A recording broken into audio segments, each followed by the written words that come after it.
Are you ready for the truth? Bring it on. In this present crisis, government is not the solution to our problem.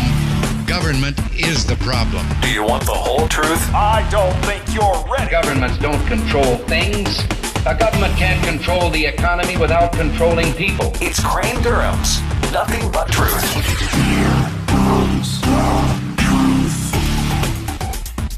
Welcome back. Crane Durham's Nothing But Truth, proudly on. Say it with me now. AFR Talk. We've got Ben Johnson coming up in a few minutes. But first, yes, U.S. Bureau Chief Life Site News covering, well, a couple of things. A professor who has some very nasty things to say about Sarah Palin, and we also, in life for that matter, and a telethon to raise money for abortion services. U.S. Bureau Chief Life Site News, Ben Johnson, will join us. Right now, I want to go to the story of the day, which comes to us from John Cruddle. He is a writer, columnist for the New York Post, and his column is entitled Census Faked, 2012 Election Jobs Report.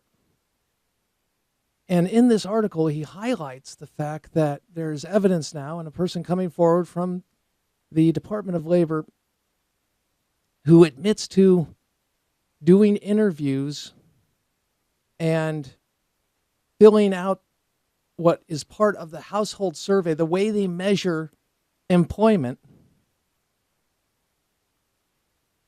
falsely.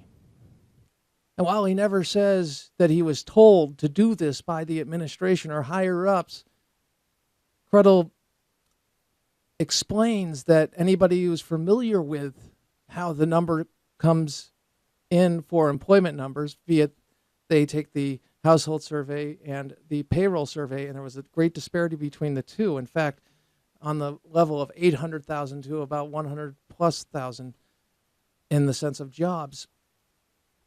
And a good deal of those jobs were part-time jobs. We went over this. There was a lot of questions about it back then, and I think we did at least 2 programs on the potential for these numbers to have been manipulated, changed.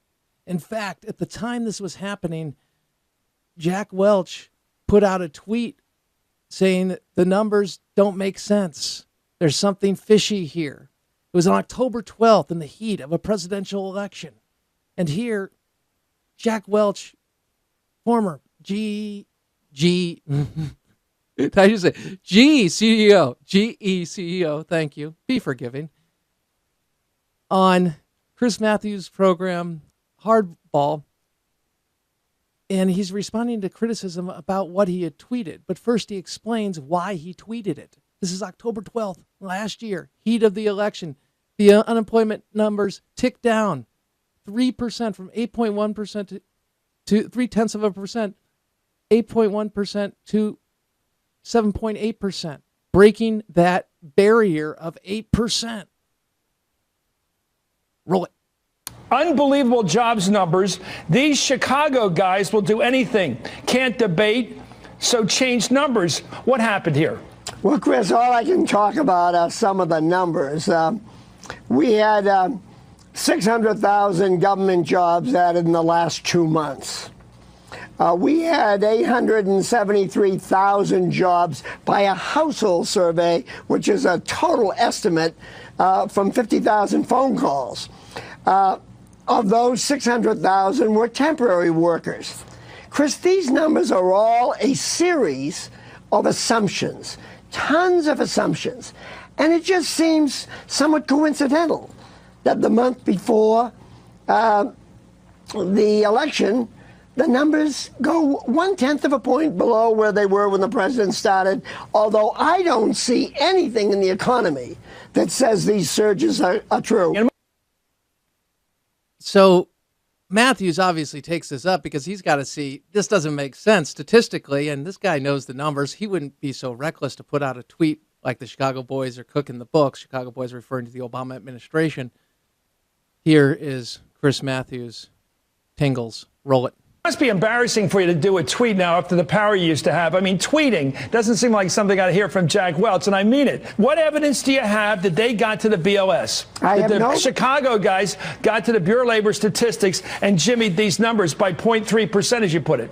I have no evidence to prove that. I just raised the question. You came out this morning and asserted not a question mark or a question or a concern about a coincidence. You say these Chicago guys will do anything, so they change the numbers. Do you want to take that back? No, this is an assertion that there was jimming with these numbers. There was corruption here, an infiltration or getting to the. It's not funny, Jack. You're talking about the President of the United States playing with the Bureau of Labor Statistics numbers. This is Nixon stuff. This is what Nixon did back in the old days. Chris, he accused him of doing this. Chris, don't lose it now. I'm not losing it. Look at my face. I'm not losing it. I can't see. I wonder if you're Jack.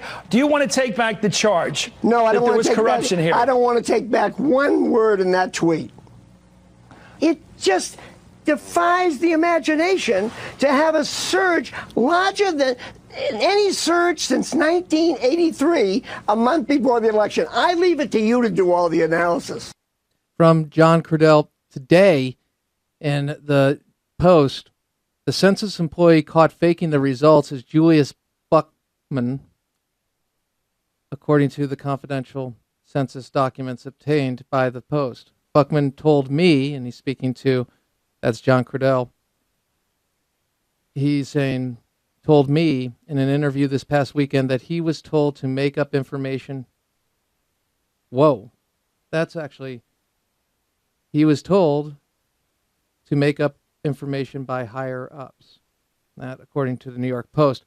I've read other places of, well, I think that was actually at the time of the interview. So, extraordinary charge will require extraordinary documentation and information. That all said, Rick Santelli also questioned the numbers, as we all did, but these are the experts.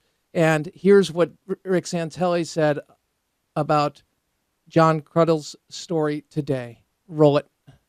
You know, there's a lot of reports out that the census group that's involved in phone surveys, which are part of the household survey, which determines the unemployment rate, well, some of those may have been fake. Now, of course, this is the beginning, and I'm sure investigations will ensue, but it really does raise a very large question.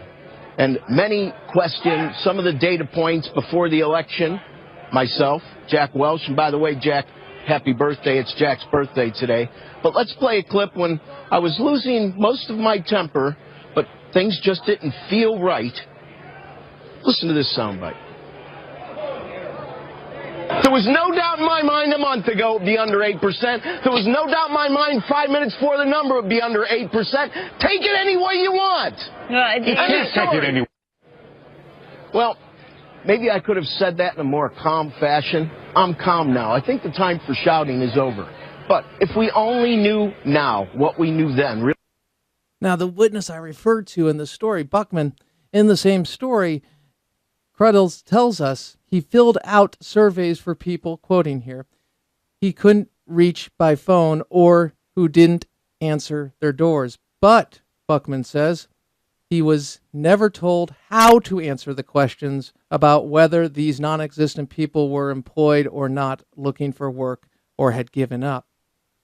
But as he said, and as I mentioned earlier, but people who know how this survey works say that simply by creating people and filling out surveys in their name would boost the number of folks reported as employed. We'll bring you more on this story as the week develops. This is triggered by a column today, John Cradell in the New York Post. Again, he is reporting that he was told by higher ups, according to, I just want to make sure, because this is just, in reading those, he wasn't told what to put in, but he was told by higher ups to do what he had done. So again, he was told to make up information by higher ups. So they don't make up information, but they didn't tell him what specific information it sounds like, but anybody familiar with the process would know. Extraordinary story. Extraordinary. Remember, they're always telling you how nuts and conspiratorial you are for questioning information that's come up and that you can document. Somehow, when we get scandals or phony scandals, be it Benghazi and the lies told about Benghazi, be it the IRS and the lies told in the IRS investigation that we can document of statements that are contradicting the record. And here you have certainly a report that is not going away. I see hearings coming